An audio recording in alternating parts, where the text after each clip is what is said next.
Hi everyone, there's a prison in Manchester, now simply called Manchester Prison, but for many years it used to be known as Strangeways Prison.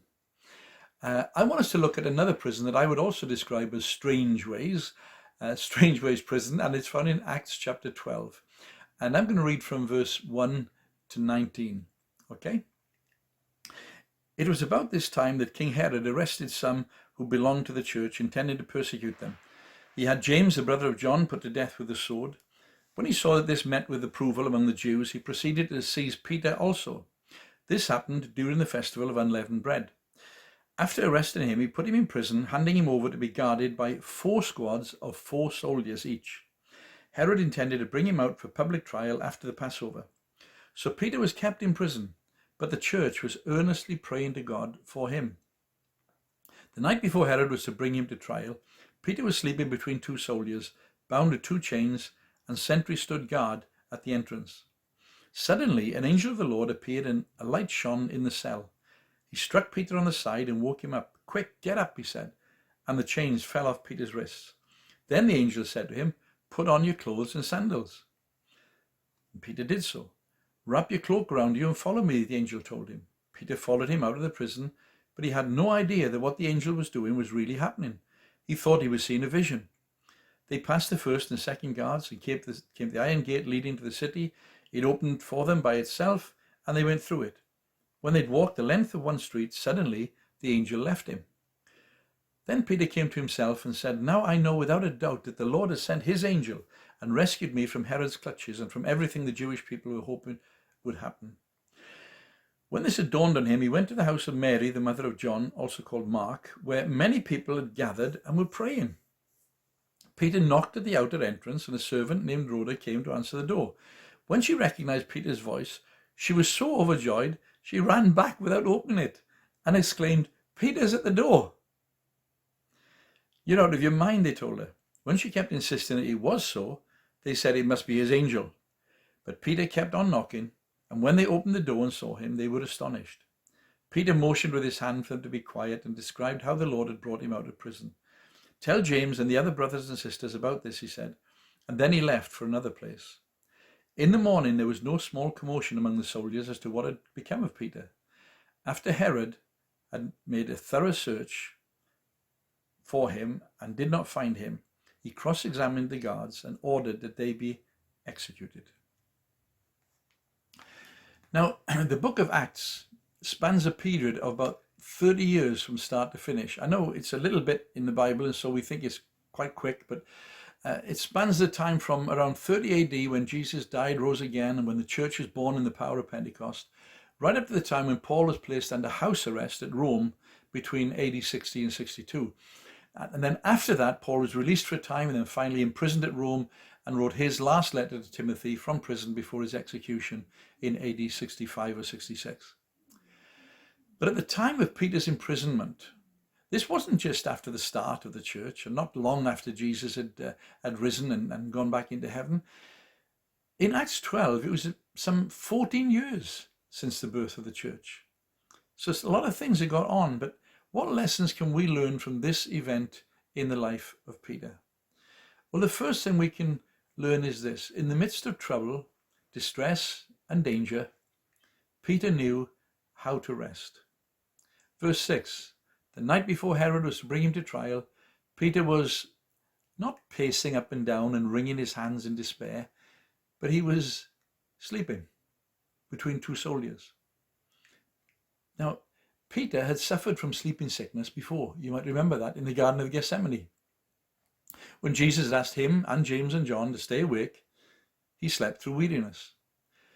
But this event was long after he'd been recommissioned by Jesus.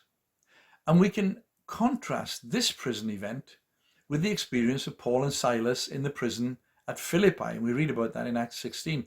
At that time, they prayed and sang praises to God, and God delivered them. So have you noticed how we tend to build some theories about how deliverance is brought about? And from Acts 16, it is by prayer and praise. And so the preachers get really onto this, the only way you're going to get deliverance is to pray and to praise God. And we develop a mindset that says We have to be able to pray and praise, or we will never get out of our difficulties. Here, Peter was not praying or praising. He was sleeping. And God delivered him too. I've never heard a preacher saying that the way to deliverance is to have a kip. But that's exactly what happened here. So don't get hung up on methods. It must be done like this. Just rely on God and express that reliance in whatever way you like. You see, in both cases, whether praising or sleeping, singing or snoring, they'd all learned to rest in God. And I think that was the secret of deliverance. Resting in God's ability. That rest expressed itself in different ways. Paul and Silas sang. Peter slept. But all were delivered by reliance upon and rest in God. Now, Peter had been with Jesus in all kinds of situations. I think he'd learned a little, not only from what he'd heard Jesus say, but also from what he'd seen Jesus do. Example has a powerful influence for either good or bad. Albert Schweitzer, the missionary, said example is not the main thing in influencing people. It's the only thing. Everything we do is an example to others. We are examples. You know, some people say, oh, I wish I could be an example to others. We are examples. We just have to decide whether we're going to be a good one or a bad one. And I came across this some time ago. If you can't be a good example, then you just have to serve as a horrible warning. But we need to be good examples of the love and kindness and mercy and grace of true Christian values. We all display examples. We display them every day of the priorities we hold, the faithfulness of our walk, and the true attitude of our heart toward the things of God. Do you remember the time in Mark 4 when Jesus and the disciples were out on the lake? The wind and the waves were fierce. The disciples were panicking. What was Jesus doing? Sleeping on a cushion. He knew that his Father was in control, and he rested in that knowledge. He was suffering the same storm, the same wind, the same waves. They were panicking. He was sleeping. I think that Peter must have thought back over that event many times, and he learned how to handle the other kinds of storms that would come. Maybe he would remember the Psalms, Psalm 121 verses 3-5, where it says, he who watches over you will not slumber. Indeed, he who watches over Israel will neither slumber nor sleep. The Lord watches over you. See, I've learned that if that is true, and if he never sleeps, then there's no reason why the both of us have to stay awake worrying about anything. Peter knew how to rest. He could do nothing about the situation, and just lying awake worrying was not going to help. Someone has said that worrying is just like riding a rocking horse. Gives you something to do, but it gets you nowhere. Psalm 46, is it, in verse 10 says, be still and know that I am God. I love that verse. The New American Standard Version says, cease striving. The contemporary English version, I think, might have been written by a Liverpudlian, because there it says, calm down. Calm down. Peter knew that James had been beheaded, and he would possibly suffer the same fate in the very near future. But he'd been with Jesus, and he'd heard him say in Matthew 6 verse 27, who of you by worrying can add a single hour to his life? And I've learned a long time ago that what is going on around you is not as important as what is going on within you. And the second thing is this: in the midst of the same trouble, distress and danger, Peter discovered that he was not forgotten. Verse 7, suddenly an angel of the Lord appeared. I don't know how long Peter had been locked up in that jail. It could have been 1 day or 7 days. It just says it was during the Feast of Unleavened Bread. That lasted 7 days. Was it the first day, second day, fifth day? I don't know. And I don't know how long he'd been asleep that particular night. But in a moment, he met with one of those lovely suddenlies from God. You remember in the Old Testament, as a result of a dream, Joseph ended up sold by his brothers, falsely accused by Potiphar's wife, thrown into jail, forgotten about or deliberately let down by the king's cupbearer for a further 2 years. And then in Genesis 41 verse 9, there was a suddenly. This came to the cupbearer. He says, today I am reminded of my shortcomings. And that suddenly led to Joseph becoming the prime minister of Egypt before the day was out. Can you imagine that? He woke up that morning as a prisoner, went to bed that night as a prime minister. And all he needed, read it, all he needed was a shave and a new suit, because he'd been made ready in the dark and difficult times. Man, how we want to get out of those dark and difficult times. Joseph was made ready during those very times. And then suddenly it all came to pass. Now he might have been rejected by some, falsely accused by others, mistreated by even more, and forgotten by the cupbearer. But he was not forgotten by God. So don't worry about what others do to you, whether you see them as your enemies or as your friends, even those close to you. You remember that Joseph's brothers thought that they were selling him to the Midianites as a slave. In fact, they sold him into the purpose of God, which led eventually to the preservation of their own lives. The worst thing that the enemy can do to you is to sell you into the purpose of God. There will be a suddenly. You might have waited a while, but suddenly things change. And then the third thing is this: in the process of getting out, God expects cooperation. He will do what you can't, but he will expect you to do what you can. This really was Strangeways Prison. Verse 7, the angel gave Peter a nudge and said, quick, get up. Notice the angel didn't lift him up. Come on, up you get. Stand on your feet. No, Peter had to get up. Now, if he hadn't, I don't know whether his chains would have fallen off. God did that as Peter got up. And then verse 8, the angel said to him, put on your clothes and sandals. I mean, the angel wasn't going to dress him. He wasn't going to be something like butler of Downton Abbey or something. He said, put your own clothes on, put your sandals on. And Peter did so. Wrap your cloak around you. Follow me. He could do all that. The angel didn't dress him. He could do it himself. And I believe at this time, God was still keeping the soldiers asleep. But Peter was totally bemused by all of this. Verse 9, Peter followed him out of the prison, but he had no idea what the angel was doing was really happening. He thought he was seeing a vision. Then verse 10, they passed the first and second guards. Peter just doing what he could do, following.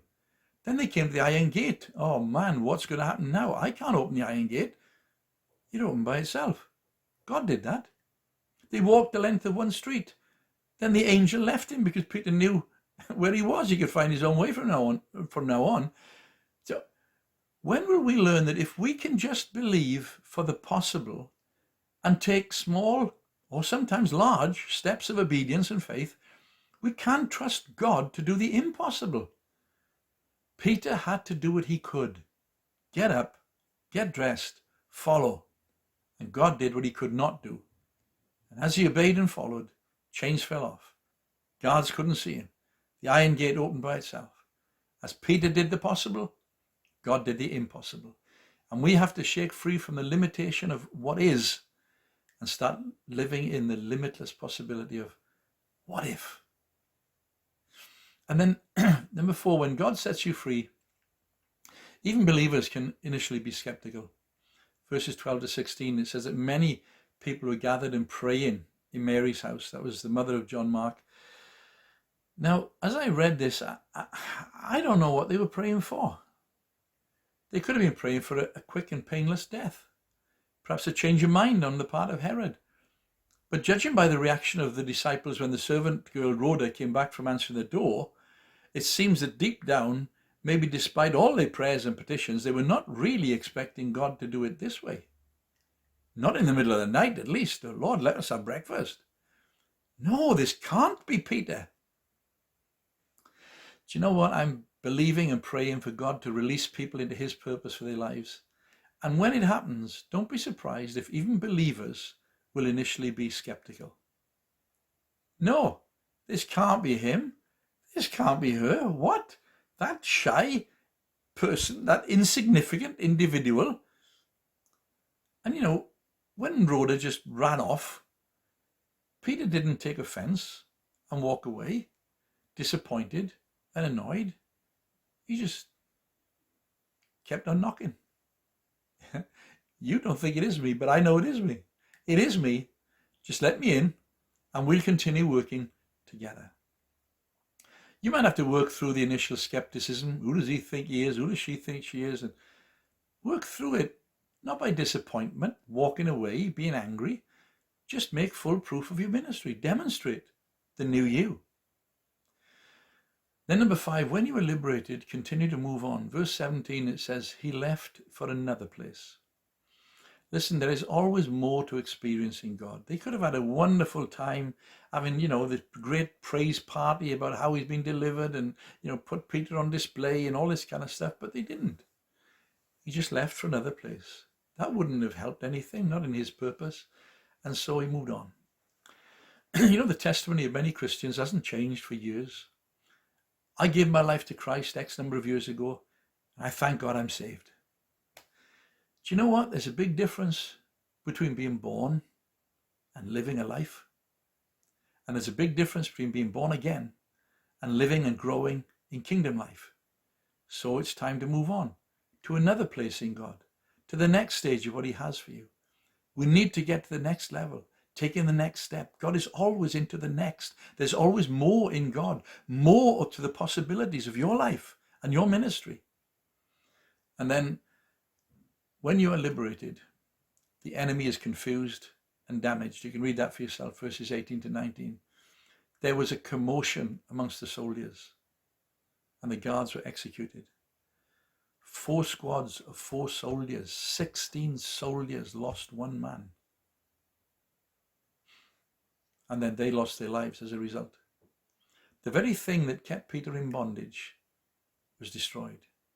The things, the people were destroyed. They would be unable to influence him anymore. Now, there might be new experiences to endure, new enemies to be confronted, but these particular things were now things of the past. The soldiers, jailers, guards, in your situation, things that are keeping you locked up, things that are keeping you tied. Remember, just like Palm Sunday, that colt was tied at a place. The things that keep us bound might have many names, many identities. You could be bound by rejection, inferiority, hurt, memories, failure, habit, fear, doubt, religion, expectation of others, sickness, inability. Name them all. But there is one name above all names, and at the name of Jesus, every knee shall bow. It's time to confuse and damage the enemy as we rise up and refuse to stay bound. So let's learn the lessons of Strangeways Prison. First of all, learn to rest. In this busy world, there was a time, when Jesus says to his disciples, come apart and rest a while. Because he knew if they didn't come apart, they probably would. Learn to rest. And then know that you're not forgotten. You might be laboring on, there's things you don't understand, but suddenly, when the world was flooded, when water was over the face of the earth, the ark had been floating there for, I don't know how long, altogether they were in the ark for over a year. And then God remembered Noah. You're not forgotten. Expect a suddenly from God. And then let's learn to do what we can do and allow God to do the rest as we cooperate with God. Not God, if you do this, I'll do this. God, I'll do what I can do, and then I'm going to leave the rest to you. And then demonstrate the new life. Despite skepticism on the part of others, demonstrate it. And continue to move on. Don't stay where you are. Don't be stagnant in your faith, in your expression of faith, in your longing for God. Continue to move on. And then as you do that, continue to inflict damage on the enemy. That's what God has called us to do. So, yeah, it was Strangeways Prison. God has strange ways of dealing with our situations too. And God is able to get us out of the prisons that we are sometimes put in by ourselves or by others. But thank God for his strange ways, because I tell you what, in Isaiah, he says, my ways are not your ways. My thoughts are not your thoughts. As high as the heavens are above the earth. That's how high my ways are above your ways. So I thank God for his strange ways, but I thank God also that they're his perfect ways. So God bless you. I hope you be encouraged, be inspired to continue to work and to walk with the Lord. God bless you. Bye-bye.